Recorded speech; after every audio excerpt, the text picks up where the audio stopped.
পুজোর পরেও যেন রাজ্য জুড়ে চলছে পুজোর রেশ। দশমী অতিক্রান্ত হয়েছে বেশ কিছুদিন হলো। সকলের মন যথেষ্ট ভারাক্রান্ত, কিন্তু তারপরেও পুজোর রেশ ধরে রাখতে প্রতি বছর রাজ্যের মুখ্যমন্ত্রী মমতা বন্দ্যোপাধ্যায়ের উদ্যোগে কলকাতার রেড রোডে উদযাপন হয় পুজোর কার্নিভাল। ঠিক সেরকমই এবার জেলায় জেলায় বিসর্জনের বিশেষ শোভাযাত্রা নিয়ে প্রতি বছরের ন্যায় এবছরও পালিত হলো দুর্গাপুজোর বিশেষ কার্নিভাল। গত শনিবার বিকেল 4 ঘটিকায় উত্তর 24 পরগনার ব্যারাকপুরের চিড়িয়া মোড়ে প্রায় 11টি পুজোকে নিয়ে বর্ণাঢ্য শোভাযাত্রার মধ্য দিয়ে সাড়ম্বরে পালিত হলো দুর্গাপুজোর বিশেষ কার্নিভাল। এদিন এই কার্নিভালে পানিহাটি তৎসহ ব্যারাকপুরের একাধিক পুজো অংশগ্রহণ করে।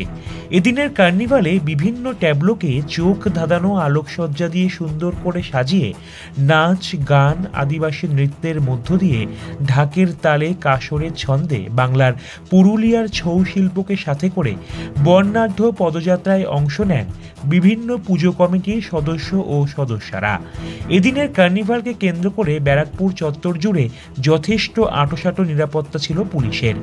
দূর দূরান্ত থেকে কাতারে কাতারে মানুষ এই কার্নিভাল উপভোগ করার জন্য হাজির হয়েছিলেন ব্যারাকপুর স্টেশন সংলগ্ন চত্বরে।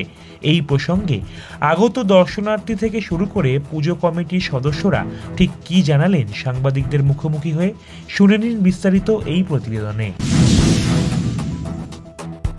অসাধারণ লাগছে, মানে আমরা সবাই একসাথে রয়েছি, এখানে খুব মজা করছি।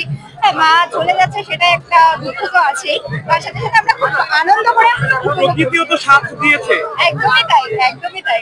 আপনার নাম কি? অনামিকা। ভালো তো লাগছে, এত মানুষ আগে কখনো উপস্থিত হয়নি, এই প্রথম বছর ধরে। তো ব্যারাকপুরে কার্নিভাল হয়, এবছরের কার্নিভাল কতটা আলাদা? অন্যরকম একটা দৃশ্য, অন্যরকম মানুষের একটা আনন্দের দিন আজকের দিন। কতক্ষণ থাকবেন এখানে? যতক্ষণ ঠাকুর যাবে ততক্ষণ।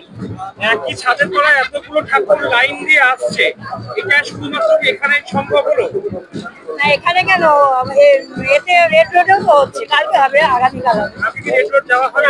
যাওয়া হবে, এখানেই। এখানেই দেখা হবে। আপনার নাম কি? রীতা ঘোষ।